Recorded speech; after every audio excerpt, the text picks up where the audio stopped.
El tema 4, que iniciamos en estos instantes, tiene como ponentes al doctor don Mario Rodríguez Hurtado, representante del Instituto de Ciencia Procesal Penal, y a la doctora doña Fresia Villavicencio Ríos, representante de la Escuela de Formación Procesal Penal Garantista de Huaura. Ya sabemos cuáles son las reglas de las ponencias e invitamos, agradeciendo su gentil concurrencia y apoyo a nuestra función, al señor doctor don Mario Rodríguez Hurtado. Doctor Rodríguez Hurtado, lo escuchamos. Honorables magistrados supremos, muy buenas tardes, y a toda la concurrencia. Debatir sobre la audiencia de tutela de derechos del imputado nos remite directamente al artículo 71.4 del nuevo Código Procesal Penal, que ya rige en 16 distritos judiciales y que ha representado para el país una inversión de 73 millones de soles. Por lo tanto, hay una clara manifestación de la importancia de este tema. Antes de responder concretamente las preguntas, diremos que esta audiencia de tutela de derechos es hija, es criatura de la opción del modelo garantizador que sigue nuestro código. Porque gracias a ese modelo queda perfectamente claro que el procesado no es un objeto, sino un sujeto procesal. Y que en tal sentido se le reconoce derechos, garantías y escudos protectores. Y algo más importante aún, que a quien se le encarga cuidar, tutelar y asegurar esos derechos del imputado que caracteriza nuestro modelo es al órgano jurisdiccional, no al fiscal, sino al juez. De ahí que a nuestro juez de la investigación preparatoria se le llame también juez de tutela o juez de garantías. Dicho esto, podemos ver qué comentarios trae la primera pregunta, la finalidad de esta audiencia de tutela. ¿Para qué existe? ¿Qué busca? ¿Qué trata de resolver? La respuesta es concreta: proteger, resguardar y restablecer los derechos del imputado, corrigiendo todos los desafueros que el fiscal o la policía puedan haber cometido. Esto es central. No se puede investigar a cualquier costo, no se puede investigar de cualquier manera. Para eso estará el juez, que si aprecia que han habido excesos, arbitrariedades, requerimientos indebidos, los corrija, los saque a un lado o extienda tutela al imputado que se lo reclama a través de una audiencia. Ahora bien, si esta es la finalidad, ¿esa finalidad qué alcance tiene? Tiene el alcance que los derechos del imputado establecen. Por lo tanto, estamos refiriéndonos a un listado abierto de derechos. Ciertamente que hay un conjunto de derechos que la ley dice deben ser advertidos por la autoridad al imputado cuando es materia de una investigación, pero también se indica que se incluyen otros derechos que son consustanciales a su condición de sujeto procesal. La operatividad de esta audiencia tiene que ver con las afectaciones concretas y no potenciales. No se habla de amenazas, no se habla de posibilidades, sino concretas afectaciones, porque eso es lo que se quiere corregir o se quiere establecer si se produjeron o no. Segundo, ¿cuáles son las materias que se pueden ventilar en esta audiencia? Toda disposición o acto del fiscal o todo acto que la policía despliegue durante la investigación, inclusive de los momentos iniciales, en las diligencias preliminares, porque ahora no hay investigación preliminar, la investigación es una sola. Lo que ocurre es que tempranamente se desarrollan diligencias preliminares y luego actos de investigación formales en virtud de la disposición. Por lo tanto, ¿qué se puede reclamar en una audiencia de tutela? ¿Alguna disposición fiscal que dañe o afecte derechos fundamentales? ¿Algún acto fiscal de indagación, de pesquisa? Y también, obviamente, los actos policiales abusivos, excesivos, arbitrarios. De eso es de lo que está compuesta la materia que la audiencia de tutela ventila.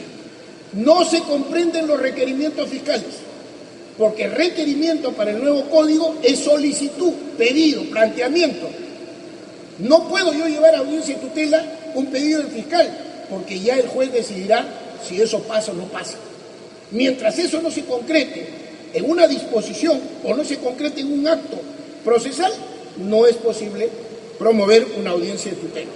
Se trata, además, de una cuestión incidental, o sea, se suscita no extra proceso, sino dentro del proceso común, y esta es una gran ventaja.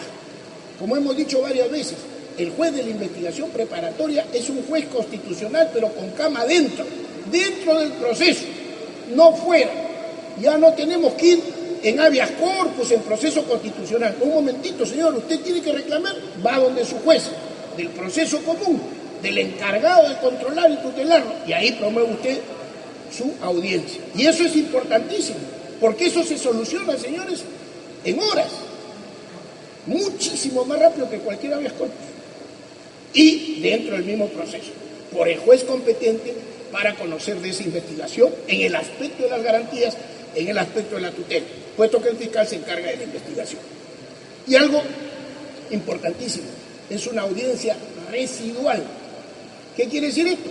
Que no se puede ventilar cualquier cosa en esa audiencia, por más que se trate de afectaciones a los derechos del imputado, porque en el código podríamos encontrar un encauzamiento o una audiencia apropiada para esa determinada afectación. Por ejemplo, el plazo ya se venció, ya nos excedimos en el plazo de diligencias preliminares o actos formales de investigación.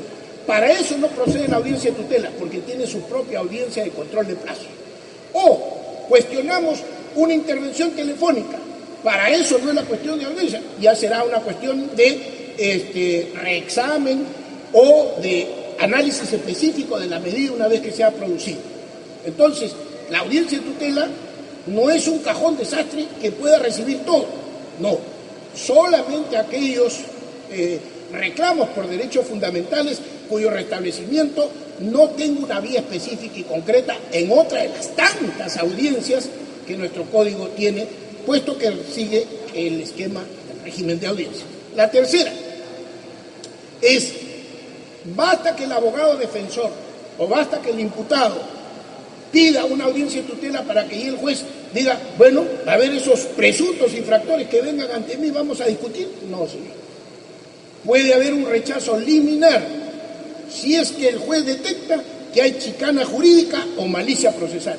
Imagínense un abogado, ¿no?, que apenas se despliegan las diligencias preliminares, pide audiencia de tutela todos los días y todas las horas. Al pobre fiscal no lo va a dejar investigar nada, ¿no es cierto? Lo va a embromar en ese tipo de reclamos y va a entorpecer la pesquisa y la indagación.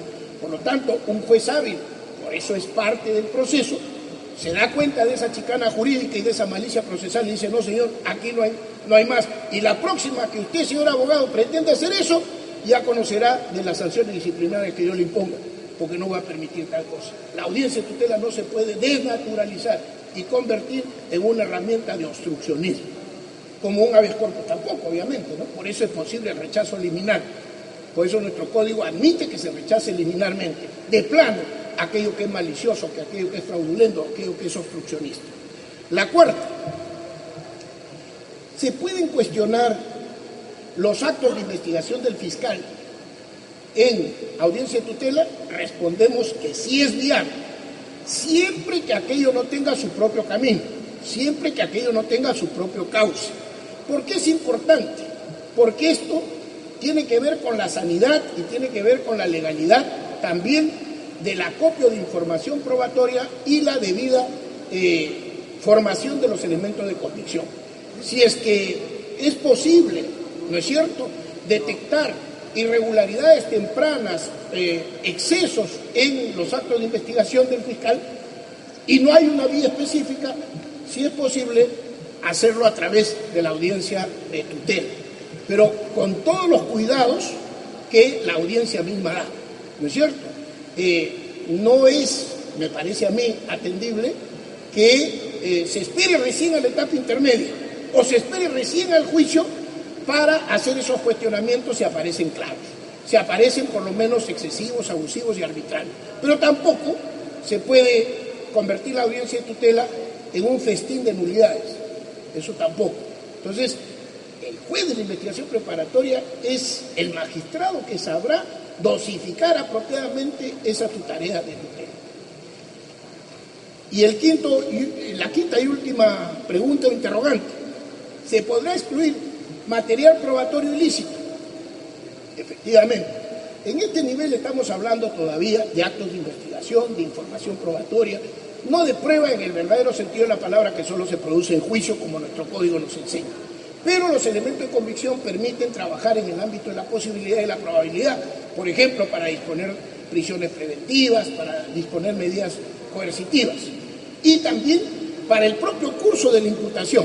Entonces, si la madre de la prueba ilícita muchas veces se encuentra en los actos de investigación ilícitos, también será posible excluirlos, también será posible atacarlos. Claro que esto se puede hacer en otras audiencias. Por ejemplo, si yo voy a una audiencia de prisión preventiva, a la hora en que discuto los elementos de convicción, le digo: señor juez, no procede la detención de mi patrocinado porque esos elementos de convicción que esgrime el fiscal han sido obtenidos irregularmente, violando el derecho. No se le advirtió de sus derechos a mi patrocinado y todo lo que se ha hecho es inválido. O se le tomó una declaración sin estar presente el abogado defensor de oficio o de elección. Por lo tanto, es irregular. Pido que se excluya. Y entonces, seguramente, si esos elementos de convicción se caen, no va a proceder por falta de un presupuesto a la prisión preventiva.